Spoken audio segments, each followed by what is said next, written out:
Building wealth isn't about secret hacks or chasing the next get-rich-quick scheme. It comes down to one timeless rule: spend less than you earn and invest the rest. That's it. But here's the trap most people fall into: consumerism.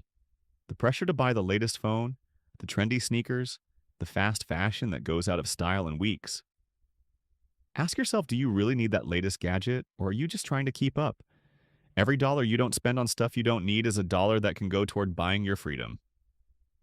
Think about it. When you invest, your money works for you. Slowly, those investments compound, and one day they can replace the income from your 9 to 5 job. It doesn't happen overnight, but if you consistently live below your means and invest, you'll start to see your wealth grow.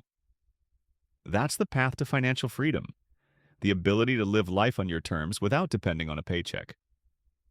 So, next time you're tempted by a shiny new purchase, pause and ask, do I really need this, or would future me rather have freedom?